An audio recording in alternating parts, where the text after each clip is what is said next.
fitness.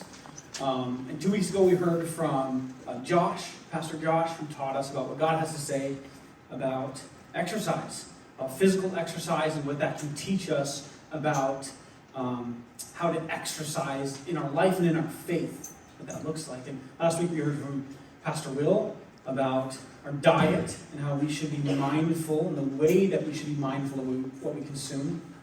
And I'm really excited because this week they're letting me share what God has to say to us about rest, which is a huge, huge piece in our physical fitness. And it's also just a huge, huge piece in a healthy life. And so God has some things to say about how we should rest. I'm really excited to share that with you today. Last weekend we had our men's fireside camping trip up in Speculator, New York, and it was a lot of fun, huge success. I can't speak for all the guys there, but I had a lot of fun, and I slept really well in the tent, which, again, I don't think was the case for everybody there. But for me, I've slept a lot in the tent, and I have found my system and my process that works so that I can get good rest even when I'm sleeping on the ground in a tent.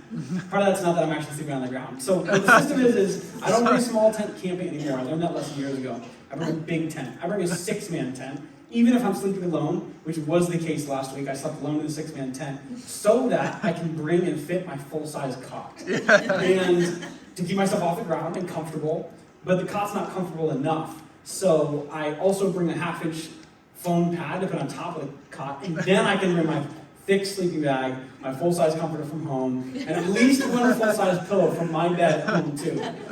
And everybody was making fun of me for this when I was packing up all my stuff. Because the cot gives room also for luggage underneath. And I'm talking about luggage. I'm talking about 2 or 3 bags of everything that I might need or I might need to wear, so that on a 2-night camping trip, I can feel in control and comfortable no matter what happens. And it works pretty well for me. But it was a lesson I learned the hard way. I didn't always have this system. And then I remember years ago when I went on my first backpack-style camping trip, actually. I was 13, and my uncle invited me to join him in New Hampshire on a 3-day hiking trip with my other uncle and a few of their friends. And I was by far the youngest person there, because I was 13 years old. But I was stoked that they invited me. But I didn't really know what I was doing. But I do remember I packed. Well, my mom's here. She packed for me 3 gallon-sized Ziploc bags of trail mix for the 3 days. And I also brought the only tent that I had, which was my Walmart special, Ozark Trail Scout Junior. And this is a picture of it right here. If you're not familiar with Scout Junior, this is the 2010 version.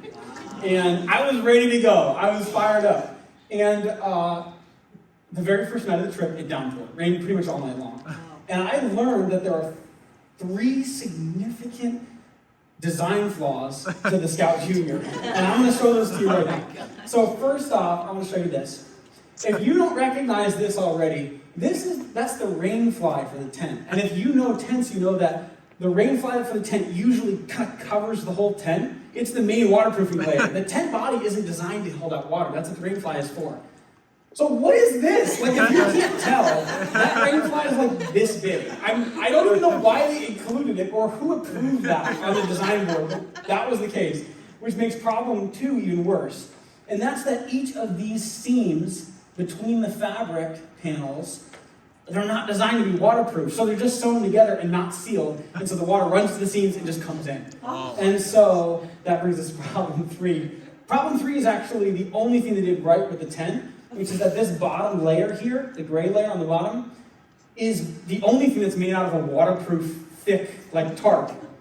It's a good idea. They do that because it touches the ground. So it's important, it's a good idea. But in this case, if I can draw a diagram, stay with me here. All the water comes in from the top, and then the bottom layer holds it. So back to me. I wake up in the middle of the night on my first night on this camping trip, and I find that I'm basically just floating in my tent. So I don't know if you've ever found yourself in a wet sleeping bag before. It's pretty uncomfortable. But like I said, it's the middle of the night. So 13-year-old me on my first camping trip in the middle of the White Mountains of New Hampshire is not getting out of his tent for any reason. So I'm just laying there, soaking wet and soggy, and I had it in my mind that New Hampshire was the land of moose. Like, there's moose everywhere. And I know that sounds weird. I think I probably got it in my head because my uncle might have said something about a moose in passing on the way up there or something. And as a young person, I latched onto that, and so I had it in my mind. So if I can paint the picture once more, just so we're clear, 13-year-old me, curled up in my wet sleeping bag, in my wet tent, laying there terrified in the dark because every sound I'm hearing outside in my mind is a huge moose. So the whole situation is kind of pathetic and out of control. And it's funny now, I can laugh about it. But at the time I was nervous and I was scared and I was stressed and I was not comfortable. And as you can imagine, the rest of that night was not very restful. However, I learned some good lessons. I learned some good lessons about how the next time I go camping, I could be much better prepared, be able to bring the things I need, and I could have the knowledge that I needed so that I could sleep, and I could have rest, and have a good trip, no matter what happens, even if it rains. That works out pretty well. That mindset's something that I don't just do camping, like I do that in my house too. In other words, I have a system and a process in my home when it's time to go to bed that helps me to feel in control and ready for rest. So I lock the door, and then I close the windows. Then I turn my AC down to 58 degrees year round. Oh my! And then I turn on our white machine noise and our fan. Then I'm ready to turn the lights off. And I don't know if you have I bet you have some type of system at home, some type of unofficial list of things you do before bed, like me. And for me, that helps me to feel like everything's under control. My wife and I can sleep in peace and safety. And it works out pretty well for the most part. It works. But I think we do that with more than just sleeping in our home. Like, I think we have that mindset, if we're honest, with a lot of our life. We want to make sure, think about it. Do you find it hard to feel restful when things around you are out of control or feel out of control? Of course, we all do. But I think we still try to look for control. When you step outside of your home, when we step outside of our home, we want to keep ourselves, maybe our family, safe. And so we try to make the wise decisions. And we put on our seatbelts, we drive safely. Some of us drive less safely than others. But we wear helmets and we watch the environments that we stay in, and we try to watch out for dangerous things or sketchy people. And we try to make wise decisions to control our environment, to keep us safe. And it works for the most part, but not all the time. Around us we see tragedy and accidents and death. It doesn't always work. And we want to keep ourselves healthy, and so we watch our diet. We try to at least get some exercise, and we try to look for the right supplements or stay consistent with our medication. A lot of times it works, but sometimes we get sick. When our health goes downhill, that can be exhausting. There's a lot that we can't control in our life today. There's even less that we can control in our life in the future. But I think we do this with our futures too, don't we? Like, maybe you're a young person here and you're in high school, maybe you're recently out of high school, and you're thinking about, okay, what's life going to look like next, after school? And that can be scary, I know, because there's a lot of unknown after school. What's going to happen? But people are asking you, hey, what's your plan? What school are you going to go to? And what major are you going to major in? And what job are you going to have? What's your life going to look like? And so you think, okay, well, I guess I got to have the answers. I got to have a plan. And so I got to pick the right school, and I got to pick the right major, and I got to pick the right job, and I have to work really, really hard so that I get accepted and so that I make it. And then my life will be under control, and I can rest. Right? Or maybe you're a little bit beyond that stage of life, like me. I'm just a little bit beyond that stage of life. And we're more settled in a job or in a career. And one of our main concerns about our future is provision.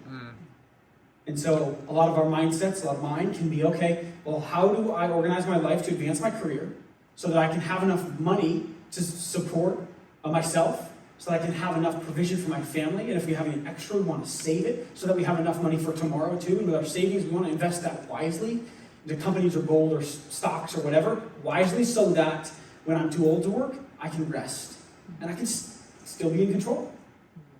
Don't we want to look at life like that a lot of times? Like a long string of decisions and choices.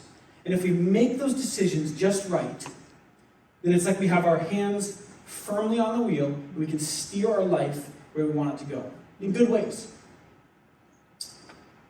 The problem with that is, it's not like we're driving a car down the road.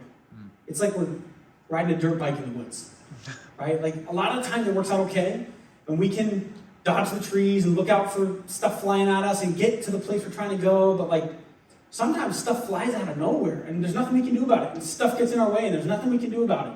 I mean, we can make all the right choices with our safety, with our health, and our future, and our finances, and still, we can get rejected from school or laid off from that job. We can get sick. The stock market can crash. We can lose everything.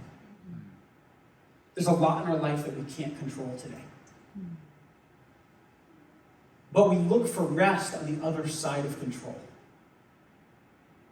We think, okay, if I can get enough control around my life, then it will be restful. But it doesn't always work. It doesn't work. Because no matter how hard we try, we'll never get really full control over our life. And so we'll never consistently be able to reach rest on the other side of control. And so instead, we search for control, and we end up with worries and anxieties and fear over all of the things that we see that we can't control. And those things just make life harder. I mean, that's what Jesus says. He says, let's look at Luke 12:25. Jesus is talking to his disciples. He's teaching them. He's teaching them about their worries. And their worries are very tangible. And ours can be just because of where we live and the time we live, maybe sometimes aren't as tangible. But he's teaching them about the food that they're going to eat tomorrow and the clothing that they're going to wear next year.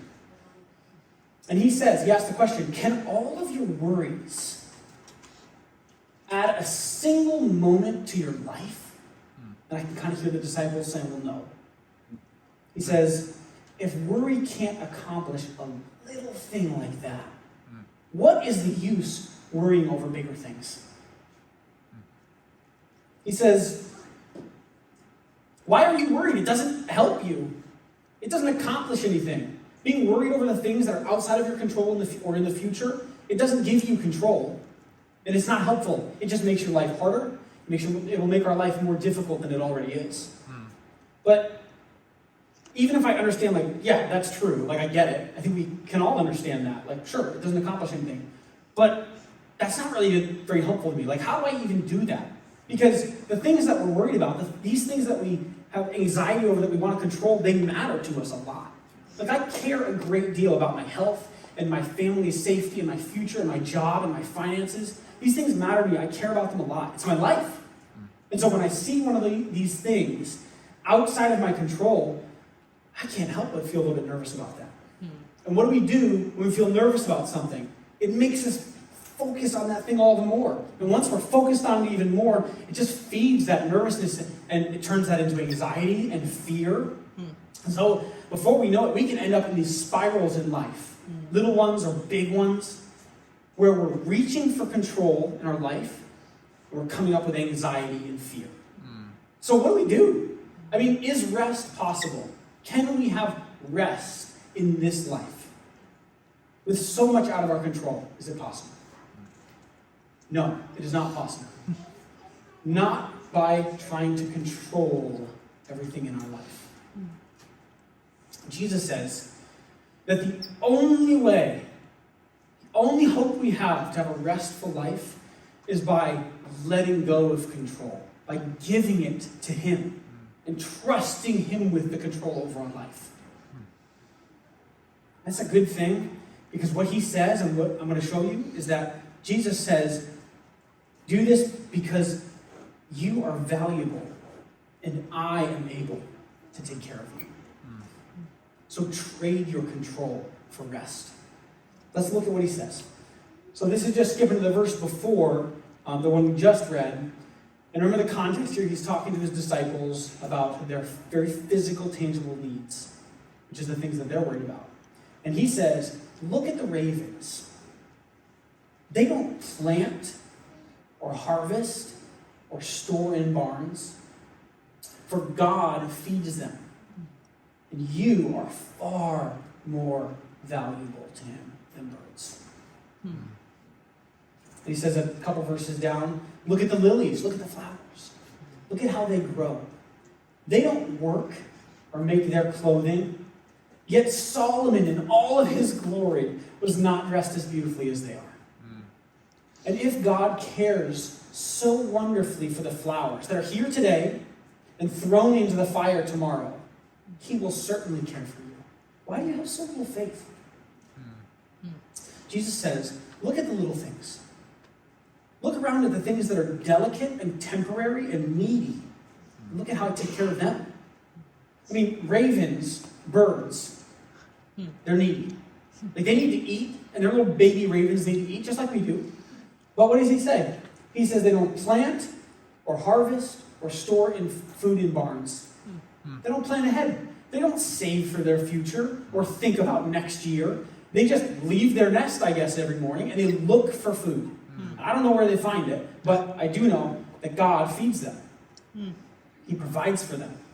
He sees them and he notices them and he cares for them because birds are valuable to God. And my friends, you are far more valuable to him than any birds. Look at what Jesus says about the flowers. This is cool. He says, look at the lilies. What does he say about them? Well, the same thing as the ravens. They don't provide for themselves either, right? But also, he takes it a step further. Lilies, flowers, are extremely delicate and very temporary. They're here today and gone tomorrow. And God, even though flowers are so delicate and so temporary, Jesus says he notices them. He sees what they need, and he gives them what they need in their time. Because flowers are valuable to God. If God can notice and care about and provide for the needs of every flower and bird and little delicate thing in the whole world, he can certainly provide for us. We look for rest on the other side of control. It doesn't work. Jesus says we need to trade our control for rest, and we can trust him with control. We can trust him that he will provide for us because we are valuable to him. You are valuable to God. Did you know that? Do you think of yourself that way? That God sees you, he values you. Maybe you need that reminder this morning. You're valuable to God. What's the lesson here? Well, we'll look at one more verse.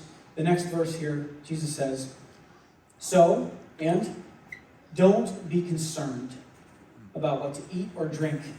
Remember where we started? About your needs. Don't worry about such things. These things, these worries, fears, dominate the thoughts of unbelievers all over the world. But your Father already knows your needs. Seek first the kingdom of God above all else, and he will give you everything you need. I want to just pause here for a minute and just acknowledge something that I think is really important for us specifically. And that's just to notice what Jesus isn't saying. Because Jesus doesn't say, you will always be comfortable. And he doesn't say, like, you're always going to have a pile of money, or you're always going to be in perfect health. He doesn't say those things. Jesus cares for the flowers, which are here today and thrown into the fire tomorrow. They're here today, they're temporary. And we're not as temporary as flowers, but we are temporary. And unless Jesus comes back first, every single one of us in this room, you will get sick, or you'll be injured, and our bodies will die. And I'm not saying that just to be discouraging, but I do think it's really important for us to recognize, because the reality is, we live at a very comfortable time and place physically, overall. And so if we're not careful, when we feel discomfort in our lives, we might start to think, wow, this is uncomfortable, this is hard, and this is painful. And so maybe I'm not valuable. Maybe God does not see me. Maybe he doesn't care about me. Or maybe he can't provide for me. And guys, that's just not true. Because following Jesus trusting in him and trading control for rest means that when he gives us good things in this life that make us comfortable or help us to be happy, we can be thankful for those things. He enjoys giving good gifts to us. But it also means that when we feel uncomfortable, when things get hard, we continue to give him control. We continue to trust him that he will give us what he knows we need.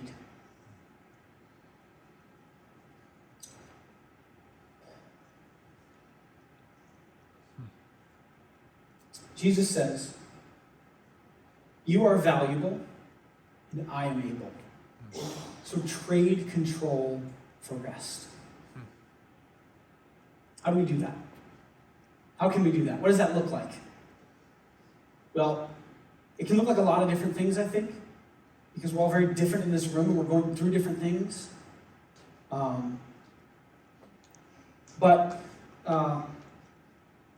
What is it that you are trying to control in your life or wish you could control? If you're not sure, what are the things that you're anxious about? What are the things that we are concerned about or fearful over? By looking at those things, I think a lot of times those can help us to see what it is that we're trying to control. So, I think a lot of times, sometimes we need slight adjustments. I think sometimes changing our habits can be helpful to course correct us back towards trust and away from control. So what that could look like is maybe the thing that you find you habitually do is maybe dream about your future. And you're constantly thinking about your future and wondering about your future and what is it going to look like and where am I going to be and what could happen or what could go wrong. And you do that so much that you kind of lose today and you lose your presentness and thankfulness for today. One thing that could be helpful as a habit adjustment is as you consider your life today, slow down, think about the people in your life. Think about the relationships you have, and think of a relationship, a person that you have that you love, who you would be sad to move on from. And just try to reach out to them this week. Text them. Say, hey, listen, I was thinking about you, and I'm just so thankful for you because of fill in the blank. Make this thing specific, because it will force you to slow down and consider the blessings in your life now, and it will help you to rest in what God has given you now. We could do the same type of thing with other types of habits. Like, say you're somebody who your bent is to always be thinking about your money and your bank account balance. What are the stocks doing? What are my investments doing? And that's my bent. And so one way that we can adjust our habits is, okay, I'm going to choose a day. And say, I'm not going to look at my phone today. I'm not going to close my computer. The point is, I'm going to choose not to look at those balances in stock markets today. And instead, I'm going to choose to be present with the people in my life and just see how restful that feels. Sometimes adjusting our habits can be really helpful to reorient us back towards trust. But sometimes the problem is deeper than our habits. And maybe you're here today and you're really struggling with some of these things. Maybe you're here today, and for you, when you think about your future, it's crippling. Because your life now isn't the way you want it to look. I mean, maybe you're here and you're a single person and you're thinking about the future and someday you want to be married, but it's scary because you look around you and you're like, I don't know how that's going to happen. I don't know who that could be. I don't know if it's going to happen. And that's really scary and can feel lonely. Or maybe you're here this morning and recently you got a really bad health diagnosis. You feel trapped in your body and out of control. Or maybe you're just scared because you don't know how you're going to make it through to the end of the year financially. Last year, before, my wife is pregnant now, but before she was pregnant last year, we were having a lot of conversations about planning for a baby. And we were really excited in a lot of ways. We felt like we were ready in ways that anybody can be, I guess. Relationally, we felt like we were in a good place. Our living situation was really conducive to having a baby, and we were just really excited about this. And, but, as I thought about it, when I thought about a baby, one of the biggest things that came into my mind, was fear over money. Fear over money. And I didn't see it as fear, actually. At the time, I was seeing it as I'm making wise decisions because I want to control what's going on. But that's what I was thinking. This is wise. And so the way that I would think is like, well, babies are expensive and birth is expensive and our insurance is kind of cheap insurance and our deductible is pretty high. So we got to have enough money for our deductible, and who knows what medical expenses might come after that. And there's going to be an increase in our premiums in our health insurance, and we got to have enough money to compensate for the fact that I'm going to lose some income because I'm going to be home with my wife. And so I came up with this big chunk of money, and I said, hey, hon, we got to have this much money on top of our emergency fund before I can be ready to do this. And I was like, this is wise. But I genuinely didn't see that I was operating out of fear of the unknown. And it was crippling. I couldn't move forward. And I was at breakfast with a friend during that time, Will. And I was just talking to him, and we were catching up, just talking, and he was listening and asking good questions. So I got talking about this and just unpacking what I was feeling and the situation we were in. And we got towards the end of that conversation, and he says, Paul, it sounds like the only thing holding you back from having a baby, the only thing is fear over money. And I wanted to argue with him because I didn't see it that way before this conversation. But as soon as he said that, I think the Lord helped me. As soon as he said that, I realized, oh wow, he's right. Like, I'm dominated by fear over the unknown and over money. And I'm so thankful because he gave me a simple encouragement too that was so helpful for me. Because he didn't leave me there. He said, he went on and he said, Paul, if the Lord is preparing you for something and preparing your family for something, and you follow him in that, even though there's unknown, and you trust him, he's not going to abandon you and let you fail. Like, he will help you. And that was simple for me to hear, but it was so, so helpful because the days afterwards, as I was just thinking about it, whenever I would feel that anxiety and that fear, which I now realized was fear, over the situation, I remember what Will had said. Oh yeah, that's right. Jesus will help me. Like, he cares about me and he sees me and I'm not on my own. That was so helpful for me. And I don't know, but maybe that's something that could be helpful for you today. Because maybe you're really struggling. Maybe you're here, you're having a really, really hard time with whatever it is you're going through. And I just want to remind you that you are so valuable to God. He sees you. He notices what you're going through and he cares. He cares about the things in your life. So trade control for rest. If we can start to do that, even if we can start to do that in little ways, it can change our life, and it will change our life. I mean, imagine what your life could feel like if you could go about your days, without anxiety and fear over the unknowns of health and safety. How much would you be able to rest? Imagine how your life would be if you could plan for the future and dream for the future without letting that become a fearful thing and without letting those anxieties dominate you. Imagine how restful that would feel. I know that is a really good picture, and it probably sounds too good to be true to some of you. And that's because most people don't have that. I mean, most people, what does Jesus say? For most people, these things, these worries, fears, they dominate their thoughts. But Jesus says that we can be different, and he can help us to be different. And by being different from the rest of the world in that way, it's what an opportunity, not just for us, but what an opportunity to show people who Jesus is. I mean, people are going to come through those doors from Glenville and Burnt Hills and Scotia, and they're going to be carrying anxieties and fears and worries over the unknown and over the things that are out of their control that we understand because we're people. And they're going to be just trying to get control over their life. What if they come in here and they meet a group of people who are refreshed, steady, and rested?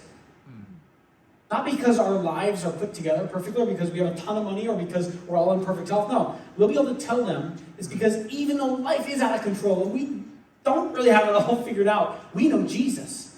And he is the one who gives us our rest. Imagine the impact we could have on our community if when they come to check out church, that's what they find. And when we go out into our community, what if instead of words like judgmental or out of touch or greedy, when people think about Christians, what if somebody thinks, hey, I know somebody at work who said they go to Fireside Church, and she is so patient and kind with people, or he's so steady and generally calm. Or that, they invited me over for dinner in that family in their house. There's just something different about in their home. It's peaceful. If that can be our reputation in the community, people will come and ask questions and we'll be able to tell them. Be able to tell them about Jesus. Because nothing about what we're trying to do here is make Fireside big. That's not the goal. It's about telling people and showing people how big and wonderful Jesus is. He is worth trusting. Listen, guys. If we look for rest on the other side of control, it's not going to happen. You'll fill up your life with fear and anxiety and stress trying to get there. But when you feel those things weighing down on you, remember, you are valuable to God. And He is able to provide for you. So trade your control for rest. Let's pray.